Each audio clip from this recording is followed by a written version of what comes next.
Mein neues Design ist fertig, der Streifenpullover JJ Number 3 und damit herzlich willkommen zurück auf meinem Kanal Judith Jelena.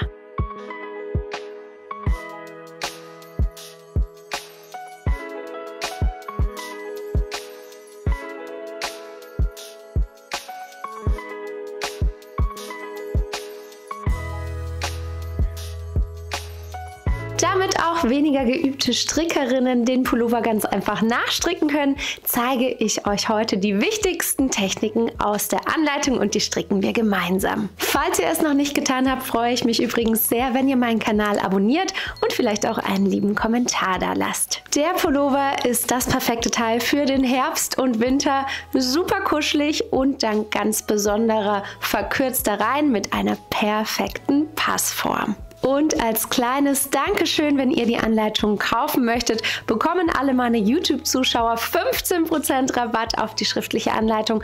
Einfach an der Kasse YouTube 15 eingeben. Ich habe euch die Anleitung und natürlich auch alle Materialien, die ich heute in diesem Video verwende, wie immer unten in der Infobox verlinkt. Die Anleitung ist wie immer super ausführlich und lässt in Verbindung mit den Videotutorials keine Fragen offen. Also traut euch ran. Ich wünsche euch ganz viel Spaß beim Stricken. Ich stricke bei diesem wunderschönen Pullover die Natural Alpaca Pelo und die Super Kid Tweed von Lana Grossa gemeinsam ab. Das gibt dann nämlich diesen super coolen Effekt, also mir gefällt der richtig gut. Ihr könnt aber natürlich auch jedes andere Garn verwenden. Wichtig ist einfach nur, dass ihr auf die exakt gleiche Maschenprobe kommt. Die Maschenprobe findet ihr natürlich auch nochmal ausführlich erklärt in der schriftlichen Anleitung. Und ich zeige euch mal noch, welche Farben ich verwendet habe. Das interessiert euch nämlich ganz, ganz oft. Ich habe hier bei der Tweed die 613. Und bei der Pelo habe ich die Farbnummer 1. Und außerdem habe ich die Streifen ja noch in einer anderen Farbe gearbeitet. Hier habe ich einmal die Farbe Nummer 8 von der Alpaca Pelo genommen und die Super Kid Tweed in der Farbe 637.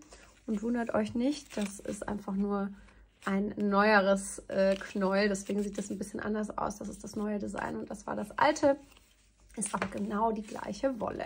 Ich habe den Kragen jetzt schon mal vorbereitet. Ich habe dafür einfach die Maschen hier in der Runde italienisch angeschlagen und dann einfach im 1-1 Rippenmuster ein paar reingestrickt, also wie viele genau und so weiter und so fort. Das seht ihr alles in der schriftlichen Anleitung und natürlich habe ich euch hier auch nochmal ein Video verlinkt, wie ihr die Maschen italienisch anschlagen könnt. Das ist kein Muss, sieht aber einfach wirklich super, super schön aus und ich kann es euch nur empfehlen. Es macht nämlich wirklich auch immer Spaß, eine neue Technik auszuprobieren und ihr werdet sehen, es ist gar nicht so schwer.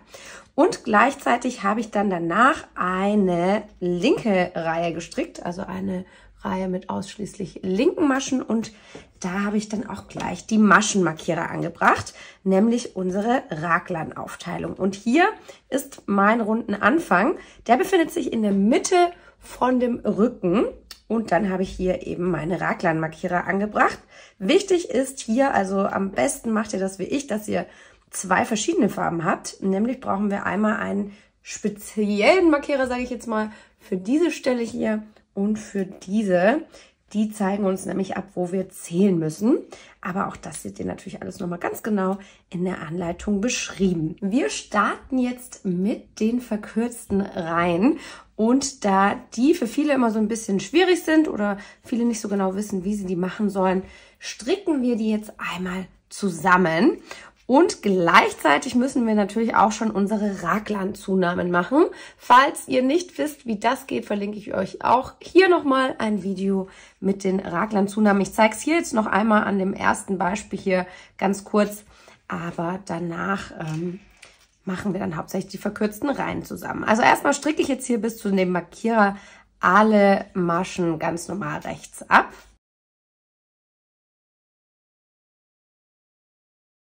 Und jetzt bin ich auch direkt mal noch ein bisschen näher rangekommen, dass ihr das besser erkennen könnt.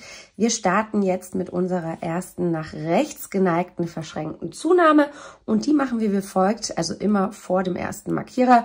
Wir stechen von hinten nach vorne durch den Querfaden.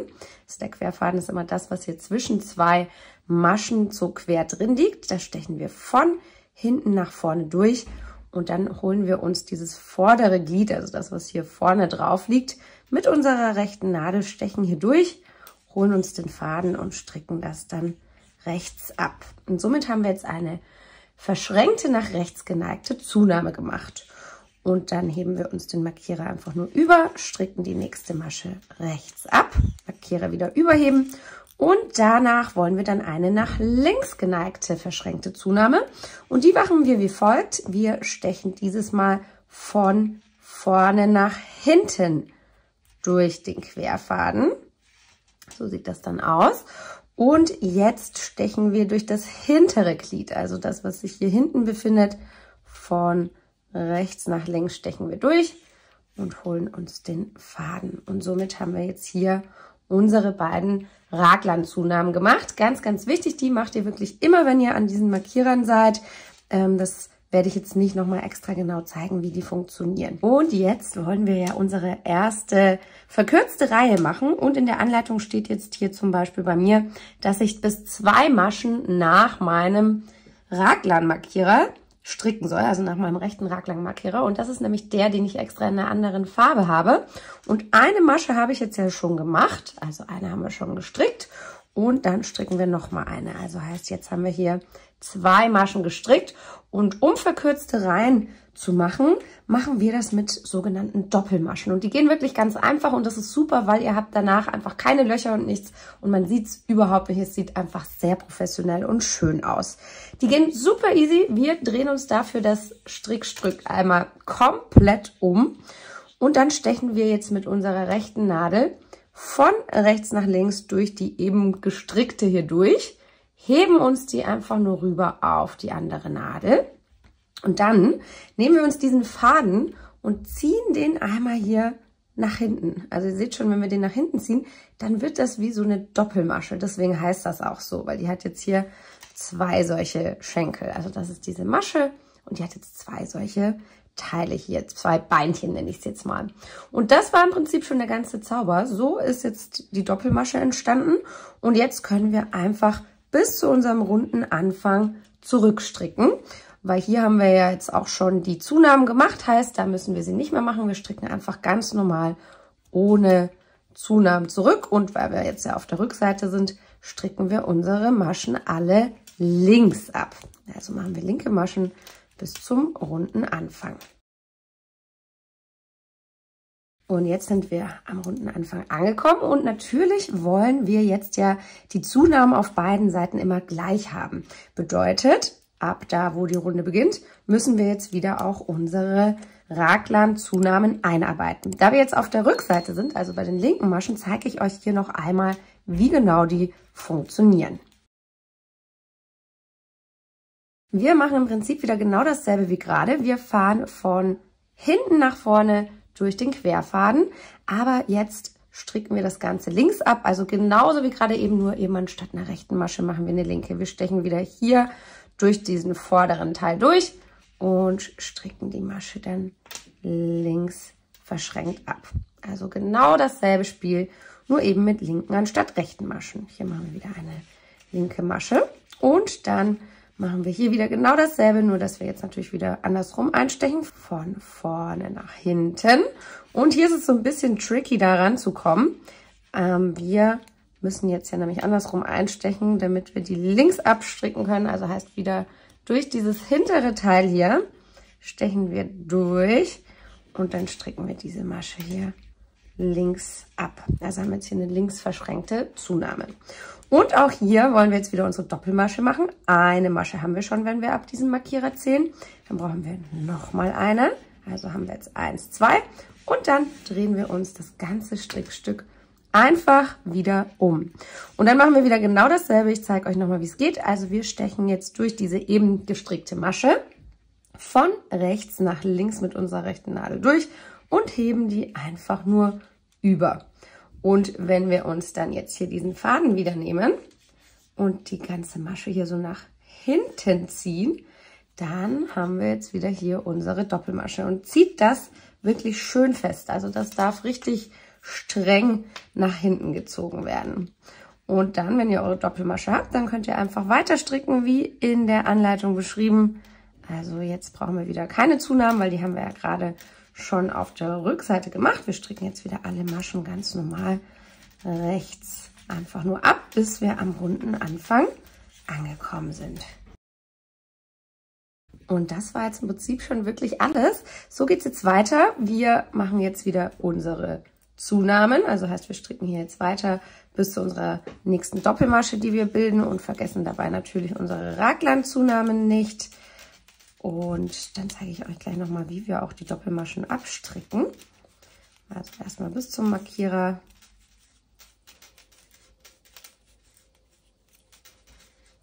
Unsere Zunahmen stricken, also von hinten nach vorne hier durch.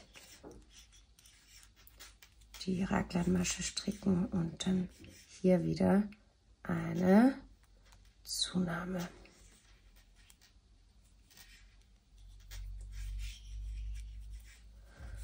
So, dann haben wir unsere Raglan-Zunahmen gemacht und dieses Mal sollen wir bis 5 Maschen nach diesem Markierer hier stricken. Also eine haben wir schon, die ziehen wir immer schön mit. Dann stricken wir weiter und jetzt sehen wir auch schon, hier kommt diese Doppelmasche und die behandeln wir einfach wirklich ganz normal, also wie eine ganz normale Masche. Wir stechen da durch die beiden Teile durch und stricken das ganz normal ab. Und dann können wir hier einfach ganz normal auch weiter stricken. Und ihr seht schon, da sieht man dann einfach später wirklich gar nichts. Also es ist wirklich eine ganz, ganz tolle Art, das zu machen. Und dann drehen wir uns das Ganze wieder um. Wir nehmen die eben gestrickte Masche von rechts nach links, fahren wir durch und heben sie auf die rechte Nadel über. Und dann ziehen wir uns den Faden wieder feste nach hinten. Und somit haben wir jetzt hier unsere Doppelmasche gebildet. Und dann können wir wieder ganz normal weiter stricken. Heißt jetzt wieder ohne Zunahmen zurück bis zum Anfangsmarkierer und dann weiter mit den Zunahmen. Und so war der ganze Zauber jetzt schon. Also ich glaube, ihr habt das jetzt bestimmt alle schon ganz gut verstanden. Und dementsprechend wird das hier dann immer weiter wachsen und weiter wachsen.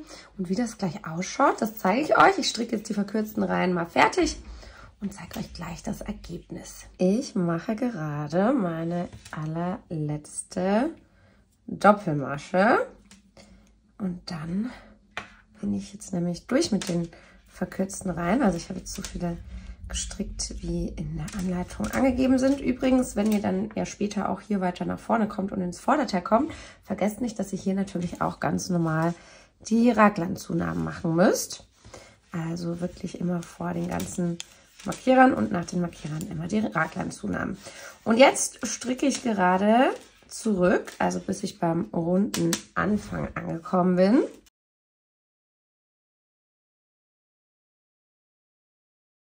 Und dann bin ich jetzt fertig mit meinen verkürzten Reihen. Ich zeige dir euch gleich noch mal ein bisschen genauer, wenn ich ein längeres Seil drauf habe. Und jetzt wird einfach nur ganz normal in Runden weitergearbeitet, also nicht mehr in Hin- und Rückreihen, sondern wieder ganz normal in der Runde gestrickt. Und auch hier werden nach wie vor unsere Zunahmen hier eingearbeitet, also unsere Raglan-Zunahmen. Jetzt erkennt man das auch schon ganz schön. Wichtig ist, die machen wir ab jetzt nur noch in jeder zweiten Runde. Also eine mit, eine ohne, eine mit, eine ohne. Und auch hier haben wir jetzt noch 2 von diesen Doppelmaschen dann hier später übrig. Also eine da vorne und eine hier vorne. Und die stricken wir auch wie gewohnt ganz normal, wie ganz normale Maschen ab. Also jetzt in der ersten Runde kommen direkt unsere ganzen Zunahmen an den ganzen Markierern. Und dann zeige ich euch gleich noch, wie das auf einem etwas größeren Seil aussieht und erkläre euch noch mal ganz kurz, für was diese verkürzten Reihen denn jetzt eigentlich gut waren. So, jetzt habe ich das Ganze mal rüber gestrickt, habe noch eine Reihe mit den Zunahmen gemacht und ich finde, jetzt kann man das schon wirklich ganz schön erkennen. Also hier ist das jetzt einfach sehr viel breiter. Wir haben hier sehr viel mehr Reihen als hier. Hier haben wir nämlich erst eine und hier haben wir jetzt schon einige. Und dadurch ist das dann so, wenn wir uns vorstellen, der Pulli ist angezogen, dann seht ihr schon, sitzt das einfach höher als das. Und dadurch haben wir dann so einen richtig schönen Rundhalsausschnitt, der dann eben hier vorne tiefer gesetzt ist. Und dadurch haben wir dann eine viel, viel, viel bessere Passform. Also es macht wirklich einen riesen Unterschied, ob ihr verkürzte Reihen einarbeitet oder nicht.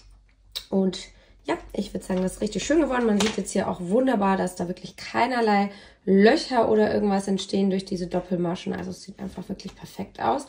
Und jetzt kann ich einfach mit den Raglanzunahmen weiterarbeiten, bis ich mit der Passe fertig bin. Und ich würde sagen, dann sehen wir uns wieder. Bis gleich. Ich habe jetzt mal ein ganzes Stückchen weiter gestrickt und jetzt könnt ihr das wirklich nochmal richtig schön erkennen, wie der Ausschnitt vorne tiefer liegt. Also durch unsere verkürzten Reihen, wie ich es ja gerade erklärt habe, liegt er dann hier vorne tiefer und dadurch habt ihr eine viel, viel bessere Passform.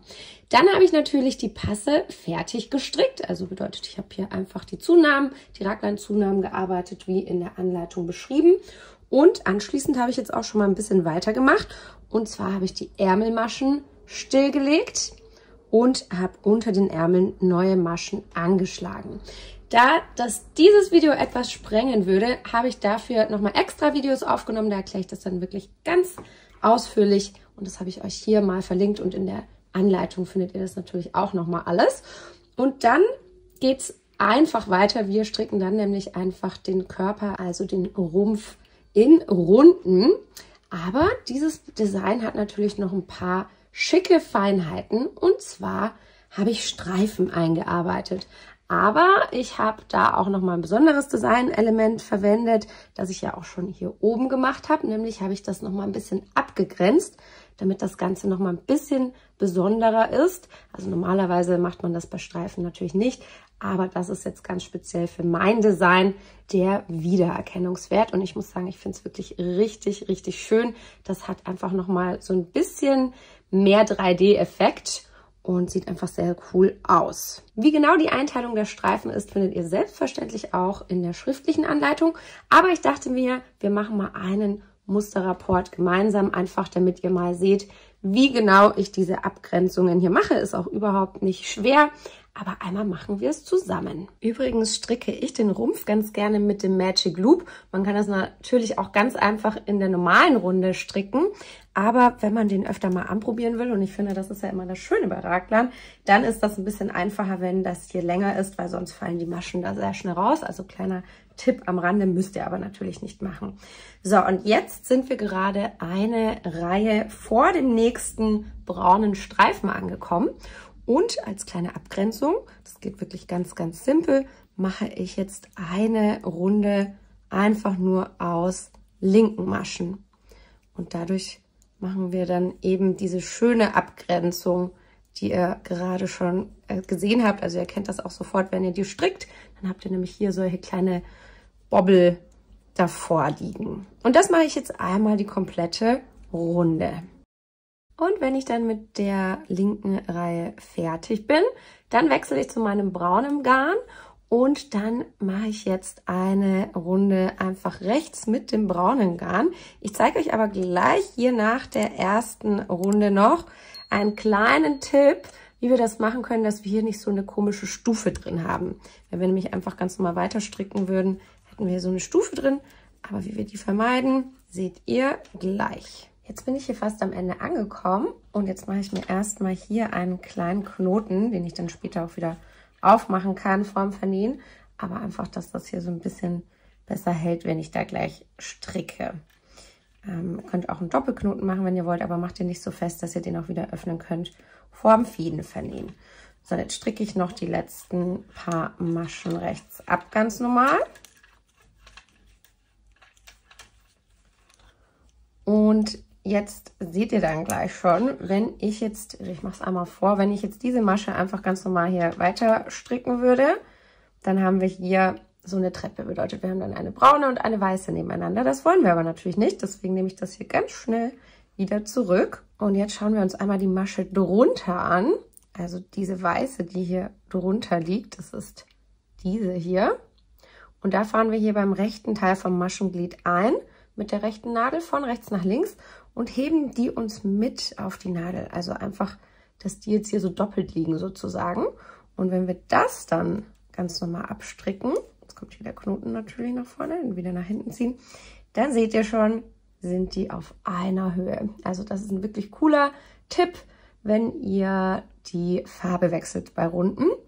Und somit haben wir diesen Höhenunterschied jetzt ausgeglichen und dann fällt das nicht mehr so auf. Und jetzt könnt ihr ganz normal die Runden weiter stricken, so hoch wie in der Anleitung angegeben. Und dann zeige ich euch noch, wie wir das Muster hier oben dann beenden.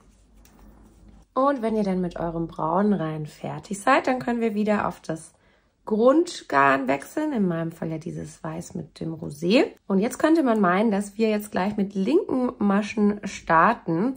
Allerdings kann ich es einmal vormachen, wenn wir jetzt hier eine linke Masche machen, dann haben wir den Bobbel in Braun. Und das wollen wir natürlich nicht, sondern der soll in Weiß sein. Und deshalb nehme ich das natürlich wieder zurück und wir machen erstmal eine Runde aus rechten weißen Maschen. Also ganz normal alle rechts abstricken, bis wir wieder eine Runde gestrickt haben. Und wenn wir dann die weiße rechte Runde haben, können wir dann einfach mit der linken Runde starten. Und somit haben wir das dann hier genauso schön von der Abgrenzung wie hier. Also es sieht dann überall gleich aus. Und wenn ihr dann fertig mit dem schönen Streifenblock seid, dann könnt ihr einfach wieder ganz normal glatt rechts weiter stricken bis zum Bündchen. Und das Schöne bei so einem Raglan ist ja auch, dass ihr den zwischendurch immer wieder anprobieren könnt. Heißt, ihr könnt auch schauen, ob ihr den kürzer oder länger wollt. Aber ich glaube, die Größe, die in der Anleitung angegeben ist, also die Länge, die ist schon ziemlich gut. Ihr könnt es auf jeden Fall auf den Bildern sehen und in der Anleitung findet ihr auch immer noch mal alle Ergebnisse meiner lieben Teststrickerin. Da könnt ihr das dann auch ganz gut vergleichen, ob euch die Länge gefällt oder dass ihr vielleicht ein bisschen mehr cropped wollt oder ein bisschen länger. Und anschließend können wir dann wieder die Ärmelmaschen aufnehmen und unter dem Ärmel neue Maschen anschlagen. Wie genau das geht, das habe ich euch auch schon mal ganz, ganz ausführlich aufgenommen. Verlinke ich mal wieder hier oben.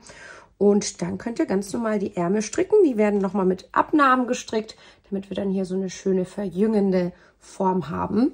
Und am Ende könnt ihr dann den Pullover noch in ein Wasserbad geben. Ein bisschen spannen, da wird er auch nochmal ein paar Zentimeter länger. Alpaka gibt nochmal so ein bisschen nach. Und dann ist das Muster wirklich perfekt. Und es legt sich so, so schön. Und ihr habt einen richtig tollen Pullover. Und so sieht der Pullover fertig gestrickt aus. Ich bin wirklich total verliebt. Er ist so kuschelig und hat außerdem ein wirklich zeitloses Design, passt also immer. Schreibt mir sehr gerne mal in die Kommentare, in welchen Farben ihr euren JJ Raglan Nummer 3 stricken werdet. Da bin ich sehr gespannt. Und ansonsten wünsche ich euch erstmal ganz viel Spaß beim Stricken. Vergesst nicht, einen Daumen nach oben da zu lassen und meinen Kanal zu abonnieren. Und dann sehen wir uns schon beim nächsten Video wieder. Bis dahin, eure Judith.